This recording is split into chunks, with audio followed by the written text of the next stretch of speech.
नमस्कार, मी प्रिया काळे. तरुण भारतच्या न्यूज बुलेटिनमध्ये आपल्या सर्वांचं स्वागत. आता पाहूया ठळक घडामोडी. आज सकाळी बेळगावच्या दक्षिण काशी कपिलेश्वर तलावात 2 मृतदेह आढळून आले असून त्यातील एक व्यक्ती कांगले गल्लीचे रहिवासी विजय पवार यांचा मृतदेह आहे. पत्नीच्या निधनाने मानसिक अस्वस्थ होऊन त्यांनी आत्महत्या केल्याचे उघड झाले आहे. दुसरा मृतदेह चित्रलेखा सराफ यांचा असून आईच्या निधनामुळे नैराश्य होऊन आत्महत्या केल्याची माहिती मिळाली आहे. बेळगाव महापालिकेच्या मागील सर्वसाधारण सभेमध्ये भाषेवरून राजकारण नको म्हणून सत्ताधारी भाजपच्या एका नगरसेवकाने 3ही भाषेमध्ये नगरसेवकांना नोटीस द्यावी अशी मागणी केली होती. त्याला महापौरांनी होकार दिला होता. मात्र त्यानंतरही दुसऱ्या सर्वसाधारण सभेची नोटीस केवळ कन्नड आणि इंग्रजी भाषेतून देण्यात आली. ती नोटीस महाराष्ट्र एकीकरण समितीच्या नगरसेवकांनी नाकारल्यामुळे त्या नोटिसा नगरसेवकांच्या घरावर चिकटवल्या. याचा विरोध करत बुधवारी झालेल्या सर्वसाधारण सभेमध्ये या प्रकाराबद्दल निषेध नोंदवत महापौरांनी आसनासमोर धरणे आंदोलन छेडण्यात आले आणि आपली मराठी भाषेबद्दलची अस्मिता दाखवून दिली. अनावधानाने जीन पॅन्टचे बटण घशात अडकल्याने अस्वस्थ झालेल्या 2 महिन्याच्या बालिकेचे जीव वाचवण्यात भटकळ सरकारी रुग्णालयातील डॉक्टरांना यश आले आहे. रंगीकट्टा तालुका भटकळ येथे स्थायिक असलेले बिहार येथील कमल किशोर हे फर्निचर पॉलिश करण्याचे काम करत असून त्यांची 2 वर्षाची मुलगी नम्रता हिने खेळता खेळता आपली 2 महिन्याची बहीण अमृता हिने अनावधानाने चॉकलेट समजून जीन पॅन्टचे बटण खाऊ दिले. त्यामुळे अमृताला श्वास घेण्यास त्रास होऊ लागला.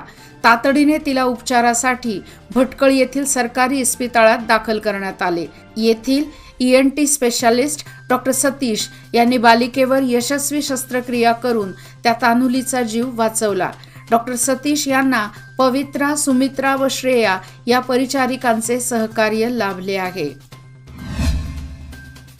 महापालिकेमध्ये कायदा सल्लागार ॲडव्होकेट UD महंत शेट्टी यांनी बुधवारी झालेल्या सर्वसाधारण सभेमध्ये सभागृहात दिशाभूल करण्याची माहिती दिली आहे. त्यांचा कार्यकाळ संपणार आहे. त्याच वेळेला त्यांनी सभागृहातील नगरसेवकांची दिशाभूल करण्याचा प्रयत्न केल्यामुळे विरोधी गटातील नगरसेवकांनी त्यांच्या विरोधात जोरदार आक्षेप घेतला आहे. मंगळवारी सकाळी स्वातंत्र्य दिनाच्या निमित्ताने निपाणी नगरपालिकेच्या इमारतीवर ध्वजारोहणाची तयारी सुरू होती. याचवेळी इमारतीवर तिरंगा ध्वजाच्या शेजारी असलेला भगवा ध्वज जीर्ण आणि फाटलेल्या अवस्थेत होता. त्यामुळे हा ध्वज काढून त्या ठिकाणी दुसरा ध्वज लावण्याचा प्रयत्न नगरसेवक संजय सांगावकर व विनायक वडे करत होते. याच वेळी पालिका आयुक्त जगदीश हुलगेजी यांनी पोलिसांना बोलावून घेतले. पोलिसांनी वडे यांना भगवा ध्वज लावण्यापासून रोखले. पालिका आयुक्त जगदीश हुलगेजी यांनी या संदर्भात जिल्हाधिकारी व पालिकेचे प्रशासक नितेश पाटील यांची परवानगी घ्यावी असे सूचित केले.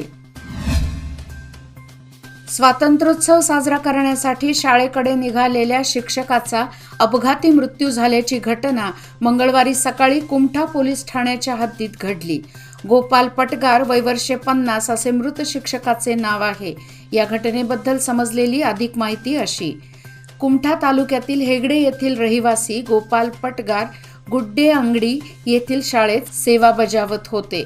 काल मंगळवारी स्वातंत्र्योत्सवात सहभागी होण्यासाठी ते हेगडे येथून गुड्डे अंगडी येथे मोटरसायकलवरून निघाले असता बोलेरोने जोराची धडक दिल्याने ते जागीच ठार झाले.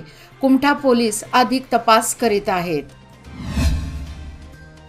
15 ऑगस्ट स्वातंत्र्य दिनानिमित्त दैनिक तरुण भारतच्या वतीने 77वा स्वातंत्र्य दिन मोठ्या उत्साहात साजरा करण्यात आला.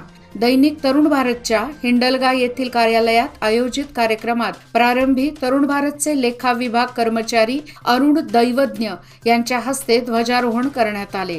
राष्ट्रगीताद्वारे तिरंग्याला मानवंदना देण्यात आली. यावेळी तरुण भारतच्या सुरक्षा कर्मचाऱ्यांच्या वतीने आकर्षक पथसंचलन करण्यात आले.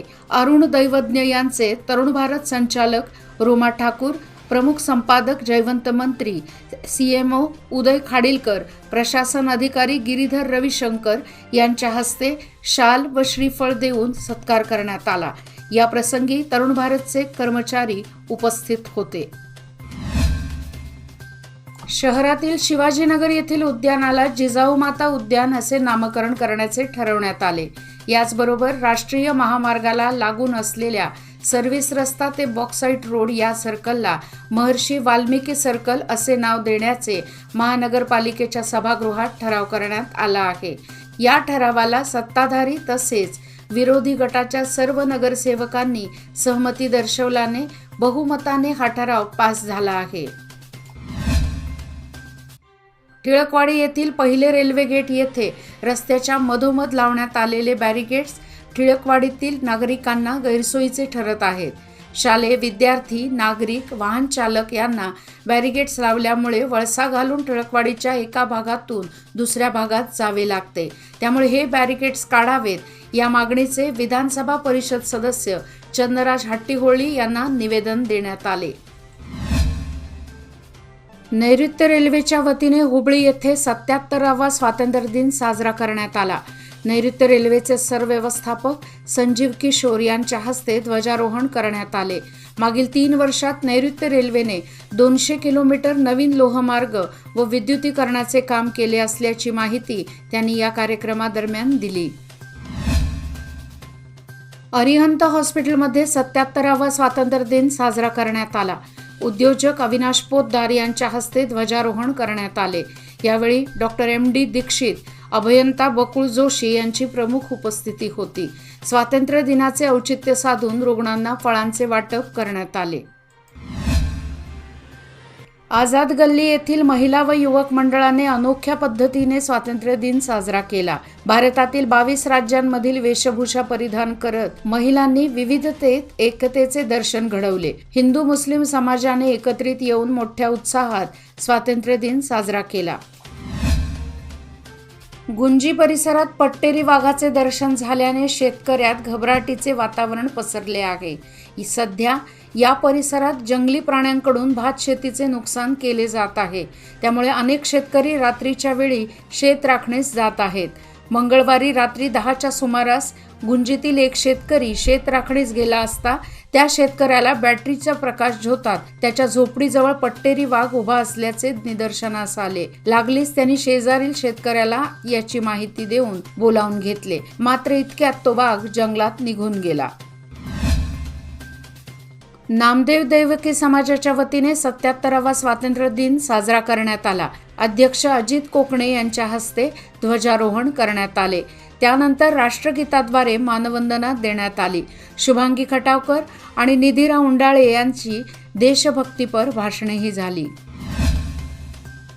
सैन्यात भरती होण्याचे स्वप्न पाहणाऱ्या तरुणाने गळफास घेऊन आत्महत्या केल्याची घटना निप्पाणी तालुक्यातील हंचिनाळ गावात घडली आहे। आप्पासो शिवाजी पनदे, वय वर्षे 24 असे तरुणाचे नाव आहे। निप्पाणी ग्रामीण पोलीस तपास करत आहेत। याचबरोबर आजचे बातमीपत्र इथेच संपले। अधिक माहिती आणि ताज्या घडामोडी करता पाहत रहा तरुण भारत न्यूज चॅनल। तसेच आमच्या चॅनलला लाईक, शेअर आणि सबस्क्राईब करायला विसरू नका। आणि विश्वासार्ह बातम्यासाठी दररोज वाचा दैनिक तरुण भारत। धन्यवाद।